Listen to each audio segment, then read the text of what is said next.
саламатсыздар ма көрермендер? Бүгінгі мен сіздерге бөлісейін деп отырған салатымның аты корей сәбізден жасалған корей салаты.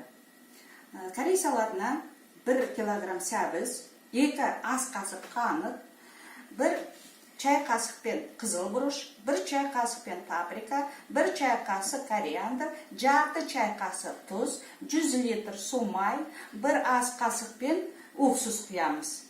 Енді міне қазір мынандай теркіден сәбізімізді өткізе бастаймыз.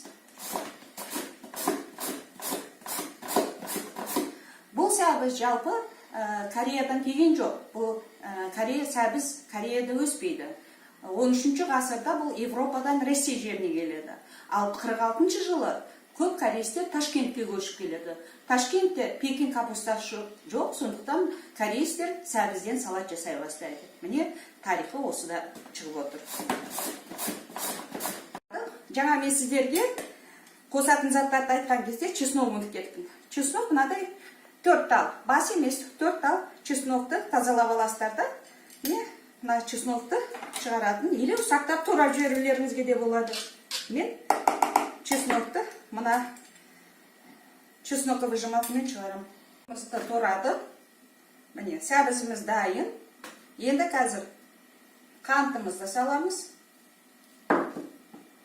Міне паприка, жаңағы қызыл бұрыш, кориандр бәрін салды. Енді қолымызбен араластырып аламыз. Араластырғанда қатты мұжмаймыз, ақырын ғана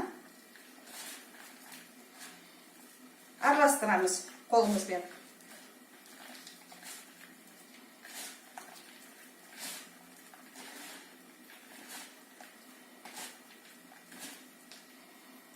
Жақсылап араласты. Енді су майға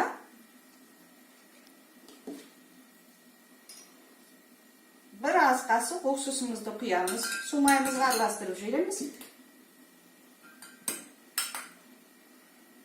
Енді құямыз.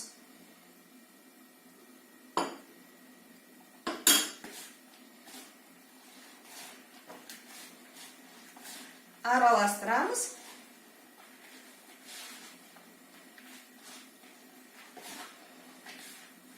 Енді бір сағаттай холодильникке қойып қолдана берулеріңізге болады. Өте дәмді салат. Келген адамдардың бәріне, бізге келген қонақтардың бәріне ұнайды. Сондықтан сіздер де жасаңыздар, бірге болыңыздар.